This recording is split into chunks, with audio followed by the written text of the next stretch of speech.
안녕하세요 여러분. 오늘은 스페인 문화 시간입니다.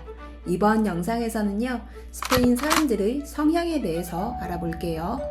스페인 사람들 어떨까요? 개인적으로 제가 가장 많이 받는 질문 중에 하나가 바로 오늘 다룰 스페인 사람들 어때요? 라는 질문입니다. 여러분은 스페인 사람 하면 가장 먼저 어떤 이미지가 떠오르나요? 스페인의 강렬한 햇살만큼 열정 넘치는 모습으로 살아가는지 5가지 키워드를 통해 그들을 만나볼게요. 첫째, dos besos. 두 번의 양쪽 볼맞춤이라는 뜻의 dos besos는 친근하고 열린 스페인 문화의 반영으로 이는 성별과 상황에 따라 조금 달라집니다. 남자는 보통 악수로 인사하고 가족이나 아주 친한 친구에게만 dos besos를 하고요. 여자들은 남성과 여성 모두에게 dos besos로 인사합니다. 이는 상대와의 친분이나 친밀도와는 상관없는 그들이 사용하는 스페인 표준 인사입니다. 한국에서 나누는 인사를 기준으로 본다면 좀 어색하고 생소할 텐데요. 혹시 나는 좀 어색하다라는 생각이 든다면 하나의 방법이 있습니다. 스페인 친구들이 알려준 팁인데요. 웃으며 재빨리 손을 내밀면 됩니다. 이때 반드시 미소와 정중한 태도로 악수를 청하는 것이 좋겠죠. 두 번째는 소브레메사입니다. 소브레메사는 식사 이후의 시간을 의미하는 단어인데요. 스페인에서는 식사를 한 같은 자리에서 계속 머물며 커피와 디저트를 먹어가면서 다양한 토크로 주제를 이어갑니다. 식사를 마치고 카페를 이동하여 남은 수다를 떨곤 하는 한국과는 조금 다른 방식인 거죠. 소브레메사는 평일보다는 금요일 또는 주말처럼 하루를 느긋이 보낼 수 있는 날, 가족 또는 친구들 또는 친분이 적더라도 사교 목적이 있는 식사 자리에서 소브레메사를 가지곤 합니다. 이때 다양한 주제로 대화를 이어가는데요. 혹시 대화 참여가 어렵다고 느껴진다면 상대의 말에 환하게 웃으며 반응하고 질문하며 당신의 이야기에 귀 기울이고 있다라는 조용한 답례도 괜찮을 것 같습니다.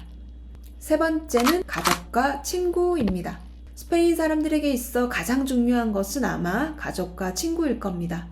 가족과 친구 사이에도 존중과 배려는 중요한 포인트입니다. 상대가 들었을 때 불편한 말들은 조심합니다. 스페인은 연말이나 크리스마스에 가족들과 함께 시간을 보내는데요.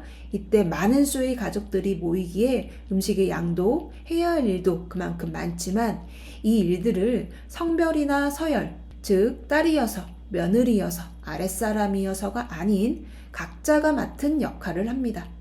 제가 경험한 스페인 가족들의 경우는 각 가정이 맡은 음식이 있었고, 예를 들어서 삼촌은 해산물 스프, 이모네는 디저트, 또 누구는 무슨 음식, 설거지는 누구, 심지어 아이들까지 식탁 정리, 의자 정리 등 분담받은 일을 수행하는 것을 보고 이래서 서로 잘 지내고 다툼이 없는 거구나 라는 생각이 들더라고요.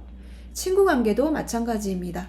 친할수록 배려하고 조심합니다. 스페인 사람들은 진정한 친구가 되기까지 시간이 조금 걸립니다. 하지만 존중과 배려의 시간이 쌓이면 친구 이상의 의미가 되고요. 가족과 같은 관계의 우정을 가지게 됩니다. 네 번째는 사교성입니다. 스페인 사람들에게 있어 사교성 또는 사회성이란 인생의 큰 부분을 차지합니다. 이들에게서 사회성이란 사회에서 내가 어떤 모습으로 사람들과 통합될 것인가에 대한 고민인데요. 혼자가 아닌 함께 살아가는 우리들에겐 반드시 필요한 고민일 것 같습니다. 게다가 스페인 사람들은 사람이 많으면 많을수록 좋다고 생각해요. 그래서 소규모 모임보다는 대규모, 즉 숫자가 많은 만남을 좋아합니다. 모임이 일이다 보니 사회성을 키우는 도서, 그리고 유튜브 채널과 웃긴 밈 영상들이 아주 많은데요. 잠깐 재미있는 영상을 소개해 볼게요. 친해지고 싶지만 무슨 말을 해야 할지 몰라 고민하는, 친구를 만들고 싶지만 오늘은 사교적이겠다고 다짐해 보지만 역시나 실패하고 집에 와서 이불킥하는, 사교성을 만들기 위해 다양한 조언과 팁이 많이 담긴 유튜브 채널도 많은 걸 보면은 이들에게 있어 사교성이랑 참 중요한 거구나 라고 느껴집니다. 그리고 소심한 사람들은 사회성을 기르기 위해서 카페에서 웨이터로 일하며 사교성을 기른다고 합니다. 마지막으로 5번째는 초대 문화와 파티입니다. 스페인 사람들은 밖에서 모임을 가지기도 하지만 주로 집에서 식사 초대를 스몰 홈파티처럼 하곤 해요. 내가 초대를 받았다면 다음엔 내가 그들을 초대하면 됩니다. 초대를 받은 사람은 간단한 음료나 디저트를 준비해 가면 되고요. 이들은 친구들끼리 사소한 파티가 많은데요. 아까 언급했듯이 사람이 많은 것을 좋아하다 보니 내가 아는 친구만 있는 것이 아니라 친구의 친구, 그 친구의 또 지인 등등 다양한 사람들이 와 있거나 또 올 예정이기에 그 속에서 인사하며 사교성을 발휘해야 하는 거죠. 저는 좀 당황스러웠던 것이 시간이 지나면 또 사람들이 오고 이제 좀 익숙하다 싶으면 또 오고 언제 안 오나 라는 생각을 가끔 하기도 했습니다. 이렇게 사람이 많은 것을 좋아하는 그들의 특징 때문에 2020년 코로나 바이러스에 크게 영향을 받았습니다. 우리나라에서는 그렇게 유명하진 않지만 유럽에서는 세계 여성의 날이 굉장히 유명합니다. 이는 역사적으로 의미 있는 행사로 유럽에서는 1911년, 스페인에서는 1936년 처음 집회가 열렸는데요. 당시 코비드 감염자가 유럽에서도 발생했다는 뉴스가 나오기 시작하던 2020년 3월 무렵 세계 여성의 날이 스페인에 있었고 수많은 사람들이 거리에 몰리면서 이날 이후 확진자 수가 급격하게 늘어나기 시작했다고 합니다. 물론 어떻게 대처하는지를 몰랐다, 운영하는 방법을 몰랐다라는 것이 그들이 밝히는 공식 이유이지만 대규모 집회가 열리는 세계 여성의 날이 있었다는 점, 사람들이 많은 곳을 찾는 그들의 성향이 확진자 수를 늘렸다고 이야기하곤 합니다.